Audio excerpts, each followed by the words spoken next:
Hello दोस्त, आज की सेशन में हम लोग जीव विज्ञान जूलॉजी से मोस्ट इम्पोर्टेंट क्वेश्चन करेंगे। जो टोटल आपके 30 प्रश्न हैं या 30 क्वेश्चंस आप कह सकते हैं। वेरी मोस्ट इम्पोर्टेंट क्वेश्चंस हैं और ये वीडियो आप लोग लास्ट तक देखिएगा। आई होपफुल कि ये वीडियो आपको पसंद आएगी और बताइएगा कि किसके 30 में से 30 मार्क्स आए हैं, 30 मार्क्स आए हैं। ठीक है, तो ज़रूर कमेंट कीजिएगा। अगर जो भी गलती रही वो भी बताइएगा, जिससे कि सुधार किया जाएगा। और बताइएगा ये वीडियो पसंद आ रही है तो फिर मैं इससे रिलेटेड और सारे क्वेश्चंस करवा दूंगी। मोस्ट इंपॉर्टेंट क्वेश्चन से आज की क्लास में करेंगे हम लोग, और लास्ट तक वीडियो को बने रहिए। तो चलिए क्लास को स्टार्ट करते हैं। आप लोग की स्क्रीन पर फर्स्ट क्वेश्चन आ चुका है, फलों का मीठा स्वाद किसके कारण होता है। तो 4 ऑप्शन दे, ऑप्शन इधर ribose, option B lactose, option से फ्रैक्टोस, ऑप्शन डी माल्टोस। तो देखिए क्वेश्चन फर्स्ट का राइट आंसर फ्रैक्टोस हो जाता है। और जो लैक्टोस होता है दूध में पाया जाता है, माल्टोस जो होता है आपका अनाज में पाया जाता है। नेक्स्ट, मानव में कुल कितनी हड्डियां होती हैं। तो जो मानव में कुल कितनी हड्डियां होती हैं, अगर मैं आयस की बात करूं तो यहाँ पे 206 हो जाएगा। ठीक है, 180 तो होगा नहीं, 206 दिया गया। तो ये आपका राइट आंसर क्या होगा, B is the correct answer होगा। अगर अब जन्म की बात करें, शिशु की बात करें तो 380 या 370 होता है। जो आपके छोटे बच्चे होते हैं, इन्फेंसी पीरियड होता है शैशवावस्था में, तो उनकी जो हड्डी होती है 370 से लेकर 380 तक होता है। ठीक है, लेकिन यहाँ पे पूछा गया है कि मानव में कुल कितनी हड्डियाँ होती है। आयस की बात की गई, एडल्ट की बात की गई है, तो 206 हड्डियाँ होती है। कितनी होते हैं, 206 बोन्स होते हैं। ठीक है, टोटल अगर मैं बात करूँ तो राइट आंसर क्या होगा, बी इज़ द करेक्ट। मूत्र का पीला रंग किसकी उपस्थिति के कारण होता है। तो इसका राइट आंसर ऑप्शन इज पित्त, ऑप्शन बी लसिका, option C cholesterol, option is urochrome. तो राइट आंसर क्या होगा, D is the correct answer होगा। मूत्र का जो पीला रंग होता है ना, यूरोक्रोम। मानव शरीर की किस ग्रंथि को मास्टर ग्रंथि के नाम से भी जाना जाता है। वेरी मोस्ट इंपॉर्टेंट क्वेश्चन है। ऑप्शन अग्नाशय, अपटू, पीयूष, पीला। तो राइट आंसर क्या होगा, पीयूष ग्रंथि। ठीक है, पीयूष ग्रंथि को हम मास्टर ग्रंथि के नाम से जानते हैं। और ये कहाँ पे स्थित होता है, लोकेटेड होता है, तो ये आपका ब्रेन में। ठीक है, नेक्स्ट क्वेश्चन 5, मानव शरीर की सबसे बड़ी ग्रंथि कौन सी है। तो ऑप्शन ए दिया पिट्यूटरी, ऑप्शन बी दिया बिक्र, थायराइड या यकृत। राइट आंसर क्या होगा यहाँ पे, यकृत, D is the correct answer होगा। ग्रंथि पूछी गई है, मानव शरीर की सबसे बड़ी ग्रंथि कौन सी है, तो ये आपके यकृत हो जाएगा। D is the correct answer होगा क्वेश्चन नंबर 5 का। ठीक है, राइट आंसर क्या होगा, यकृत। और यकृत एक ऐसा चीज़ है जिसको बायोलॉजिकल केमिकल बोला जाता है, और इसकी स्टडी को हिस्टोलॉजी बोला जाता है। और इसी में आपका बाइल बनता है, और यहीं पे आपका यूरिया का सिंथेसिस होता है। ठीक है, कौन सा हार्मोन लड़ो उड़ो हार्मोन कहलाता है। तो ये आपको एड्रेनलिन राइट आंसर होगा, बी इज़ द करेक्ट। कौन सा हार्मोन लड़ो उड़ो हार्मोन कहलाता है। तो ये आपको एड्रेनलिन राइट आंसर होगा, B is the correct answer होगा। एड्रेनलिन को क्या कहते हैं हम, लड़ो और उड़ो हार्मोन के नाम से जानते हैं। ठीक है, तो B is the correct answer. उसके बाद चलेंगे नेक्स्ट क्वेश्चन की तरफ। मानव शरीर की कौन सी ग्रंथि एक साथ अंतःस्रावी और बाह्यस्रावी दोनों का कार्य करता है। तो ऑप्शन है अग्नाशय, यकृत, पीयूष या थायराइड। तो राइट आंसर क्या होगा, क्वेश्चन नंबर 7 का अगर मैं बात करूं तो यहाँ पे राइट आंसर क्वेश्चन नंबर 7 का पूछा गया, एक साथ अंतःस्रावी और बाह्यस्रावी दोनों का, तो आपका अग्नाशय हो जाएगा ये सर। मानव हृदय में कक्षा की संख्या कितनी होती है। मानव हृदय में ऑप्शन है 4, ऑप्शन बी दिया 1, ऑप्शन 2 सी दिया 2, ऑप्शन थर्ड दिया डी दिया गया थर्ड। तो राइट आंसर क्या होगा, 4 होते हैं। कितने चैम्बर होते हैं, 4 कक्षा होते हैं। ठीक है, कक्षा या चैम्बर बोला जाता है। उसके बाद चलते हैं, निम्नलिखित में से कौन सा विटामिन जल में घुलनशील रहता है। 4 ऑप्शन देंगे। ऑप्शन ए दिया गया आपका ए, बी सी, ए और ई या ये सभी। तो अगर मैं बात करूँ तो बी सी हो जाएगा, फर्स्ट वाला करेक्ट आंसर होगा। जो बी सी होता है ना, ये आपका जल में घुलनशील होता है। ए और ई जो होता है आपका वसा में घुलनशील होता है। ठीक है, तो राइट आंसर क्या होगा यहाँ पे, ए इज द करेक्ट आंसर। नहीं चलते हैं, रक्त समूह की खोज किसने की थी। तो रक्त समूह ऑप्शन ए दिया गया हार्वे, ऑप्शन बी दिया Fleming, option C Landsteiner, option D दिया गया फ्लेमिंग। तो रक्त समूह की जो खोज की था तो ये आपके किसने किया था, रक्त समूह के लाइन स्टीनर। ठीक है, C is the correct answer. निम्नलिखित में से कौन सा विटामिन खून का थक्का जमाने में सहायक है। ऑप्शन ए दिया विटामिन ए, ऑप्शन बी दिया विटामिन सी, ऑप्शन सी दिया विटामिन ई, ऑप्शन डी दिया विटामिन के। तो जो रक्त का थक्का जमाने में सहायक होता है खून का, तो D is the correct answer होगा, विटामिन के। ठीक है, उसके बाद चलते हैं नेक्स्ट। निम्नलिखित में से कौन सा युग्म सही है। ऑप्शन ए विटामिन ए बिल्कुल सही है, रतौंधी होती है। ऑप्शन बी है विटामिन B1 की कमी से बेरी होता है। विटामिन सी की कमी से इसका, तो इसका राइट आंसर क्वेश्चन नंबर 12 का विटामिन B1 की कमी से बेरी, विटामिन सी की कमी से स्कर भी हो जाए। तो ये चारों ही युग्म जो है right answer, D is the correct answer होगा क्वेश्चन नंबर 12 का। ठीक है, उसके बाद हम लोग बढ़ेंगे आगे की तरह। और इस चारों ऑप्शन ही करेक्ट है, ठीक है। विटामिन ए का अगर पूछ लिया जाएगा ना रासायनिक नाम, तो आप बताएंगे रेटिनॉल। विटामिन बी का तो आप थायमिन बताएंगे। विटामिन सी का एस्कॉर्बिक एसिड, ठीक। क्वेश्चन नंबर 13, कौन सा रक्त समूह सर्वदाता है? बहुत बार ये पूछा गया है, कौन सा रक्त समूह दाता है।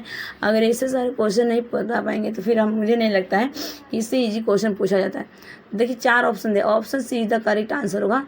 वो जो दाता होता है ना, ये सर्वदाता होता है, ठीक है। डोनर होता है रक्त समूह का, ब्लड ग्रुप का। और ए बी जो होता है ना आपका ग्रुप का, और ए बी जो होता है ना आपका सर्वग्राही।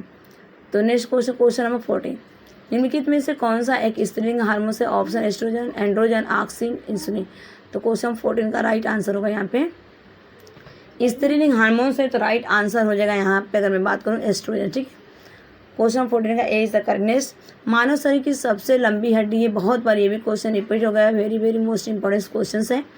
ऑप्शन ये दिया गया फीमर, स्टेपिस, बड़ी आंत, इनमें से कोई नहीं। तो femur is the correct answer, या जांग की थाई बोलते हैं, ठीक है, थाई या femur, A is the right answer. और स्टेपिस जो होता है ना आपका कान में पाई जाती है, ये सबसे छोटी हड्डी होती है, ठीक। स्टेपिस सबसे छोटी हड्डी होती है जो हमारे कान में पाई जाती है। उसके बाद चलते हैं नेक्स्ट क्वेश्चन की तरफ। आरबीसी का जीवन काल कितना होता है? ऑप्शन ए दिया गया है 120 दिन, ऑप्शन बी दिया 150 दिन, ऑप्शन सी दिया 200 दिन, ऑप्शन डी दिया है 250 दिन। तो राइट आंसर आरबीसी का 120 दिन होता है। और ये कहाँ पे इसका निर्माण होता है, फॉर्मेशन होता है? तो बोन मैरो में होता है, जिसे अस्थि मज्जा कहते हैं। और कहाँ पे ये मरता है? कब्रिस्तान होता है, प्लीहा जिसे बोलते हैं या स्प्लीन बोलते हैं। डब्ल्यूबीसी का सॉरी आरबीसी का जो होता है पूरा नाम रेड ब्लड कार्पस या रेड ब्लड सेल्स कहते हैं। गुर्दे की कार्यात्मक इकाई पूछा गया, ऑप्शन ए नेफ्रॉन, जूल, फेब्रॉन, आर्क। इसका right answer A is the correct answer होगा नेफ्रॉन। तो क्वेश्चन नंबर 17 का right answer nephron, A is the right answer. उसके बाद बढ़ेंगे नेक्स्ट क्वेश्चन। क्वेश्चन नंबर 17 का A is the correct. Next question number 18, किसे मानव शरीर का रक्त बैंक कहा जाता है? ऑप्शन ए यकृत, प्लीहा, हृदय, किडनी। तो जो रक्त बैंक कहा जाता है वो आपका होता है प्लीहा, ठीक है। B is the correct answer होगा, या स्प्लीन बोलते हैं इंग्लिश में। किसे आरबीसी का कब्रिस्तान कहा जाता है? तो ये इसका भी राइट आंसर पूछा गया है। आरबीसी का तो ऑप्शन ए प्लीहा, यकृत, अस्थि मज्जा, हृदय। तो A is the right answer, प्लीहा या स्प्लीन कहते हैं। और अस्थि मज्जा में जो होता है आरबीसी का निर्माण होता है, ठीक है। तो राइट आंसर है। क्वेश्चन नंबर 20, लार में कौन सा एंजाइम पाया जाता है? तो लार में जो आपका एंजाइम पाया जाता है ऑप्शन है टाइलिन, रेनिन, टेनिन, रेजिन। तो A is the right answer होगा टाइलिन, ठीक है। तो जो लार में एंजाइम पाए जाते हैं तो ये आपके टायरिन पाए जाते हैं। नेक्स्ट क्वेश्चन की तरफ चलते हैं।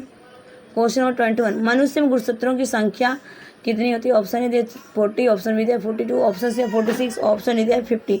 तो right answer C is the correct answer होगा 46।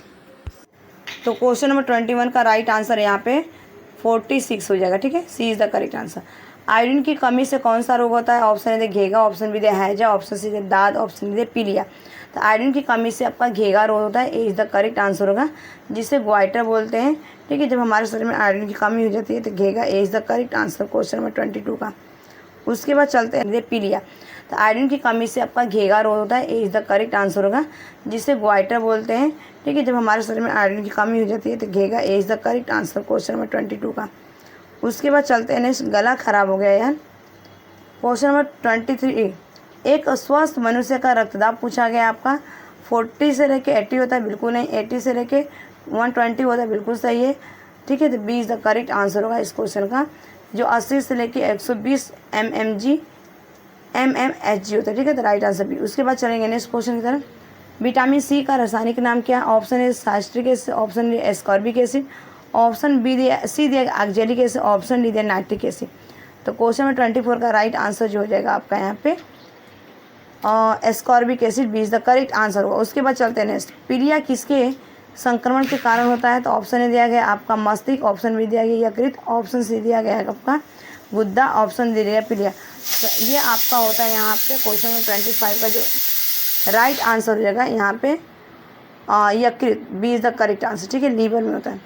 नेक्स्ट क्वेश्चन, क्वेश्चन में 26, डेंगू किसके कारण होता है? ऑप्शन दिया गया आपका जीवाणु, ऑप्शन भी दे विषाणु, ऑप्शन सी दे प्रोटोजोआ, ठीक है। एक क्वेश्चन यहाँ पे नहीं है क्या? चलो इन्हीं तीन में से बता दो। जो डेंगू होता है आपके प्रोटोजोआ के कारण होता है, C is the correct answer होगा, ठीक है। ना तो ये आपका जीवाणु है और ना ही विषाणु है, ये आपका एक तरह डेंगू जो होता है विषाणु है, B is the correct answer B. Next 27, plague किसके कारण फैलता है? ऑप्शन नहीं दिया जीवाणु, ऑप्शन नहीं दिया विषाणु, ऑप्शन से दिया प्रोटोजोआ, ऑप्शन नहीं दिया गया ये सभी। ठीक है, तो क्वेश्चन में 27 की अगर मैं बात करूं तो प्लेग जो होता है ना चूहे के काटने से फैलता है, तो ये एक बैक्टीरिया होती है। ठीक है, राइट आंसर होगा यहाँ पे 27 का A is the correct answer हो जाएगा। ठीक है, जीवाणु या बैक्टीरिया। उसके बाद चलते हैं नेक्स्ट, चेचक के टीके की खोज किसने की थी? ऑप्शन ए दिया फ्लेमिंग, ऑप्शन बी दिया वाटसन, ऑप्शन सी दिया एडवर्ड जेनर, ऑप्शन डी दिया अरस्तु। तो जो चेचक के टीके की खोज की थी ये आपके C is the correct answer होगा एडवर्ड जेनर। ठीक है, राइट आंसर क्या होगा? Edward Jenner. उसके बाद बढ़ेंगे नेक्स्ट क्वेश्चन की तरफ। क्वेश्चन नंबर 29, किसकी मौजूदगी के कारण शरीर में रक्त नहीं जमता है? ऑप्शन 4 ऑप्शन दिए गए यहाँ पे। फाइब्रिन इसका राइट आंसर होगा। नहीं जमता है ना, तो ये मौजूदगी हिपेरिन एक प्रोटीन होता है। डी अपोहन, अपोहन किससे संबंधित है? ऑप्शन डी फेफड़ों से, ऑप्शन बी यकृत से, ऑप्शन सी हृदय से, ऑप्शन डी विकृत से। तो क्वेश्चन नंबर 30 का जो राइट आंसर होगा यहाँ पे D is the correct answer होगा। ये आपके 30 क्वेश्चन कंप्लीट हो गए। Thanks for watching this video. Bye bye, take care, have a nice day.